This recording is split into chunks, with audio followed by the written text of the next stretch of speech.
Welcome back to Still Here Stories. Today we uncover the story of one of the most feared weapons of World War II, the legendary German 88mm gun, the Flak 88.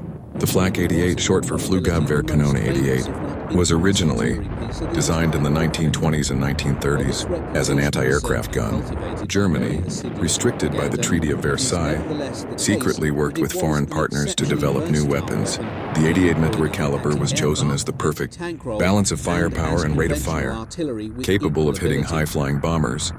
By the mid-1930s, the Flak 18, the first version of the gun, entered service. It quickly proved effective, firing shells at over 800 meters per second, reaching altitudes of up to 10 kilometers. The Spanish Civil War, 1936-1939, was the first battlefield for the Flak 88.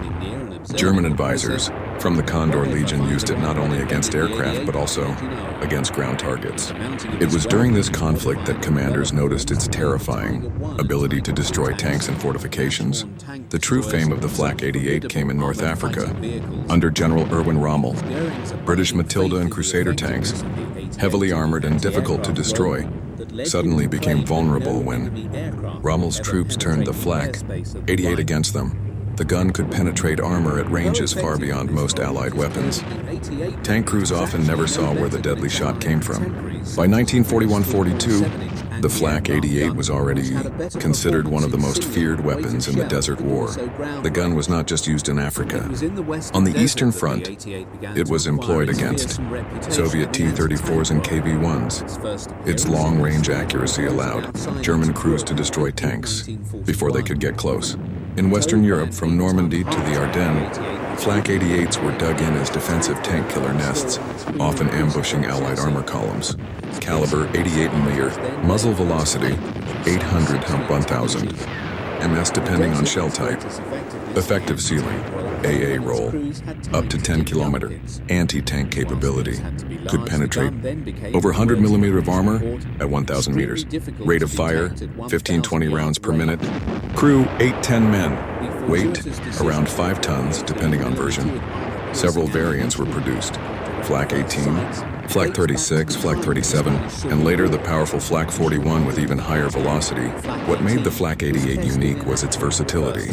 It was a rare weapon that excelled both in the skies and on the ground. It could shoot down bombers, blast fortifications, and annihilate tanks.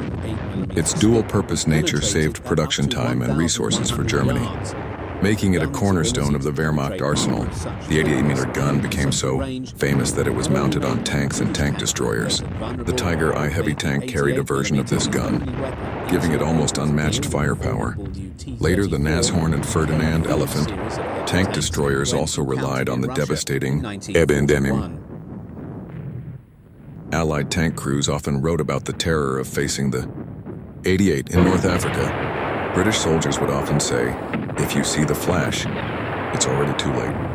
On the Eastern Front, Soviet crews respected it as one of the few guns capable of reliably destroying their heavy tanks. By the end of the war, tens of thousands of Flak 88s had been built.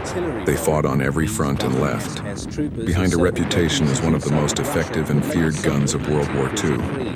Today, surviving Flak 88s can be found in museums around the world. A reminder of how one weapon changed the course of battles and became a legend in military history. And that was the story of the Flak 88. Not just a gun, but a symbol of fear and power on the battlefield. If you enjoyed this video, make sure to like, share, and subscribe for more wide history from Still Here Stories.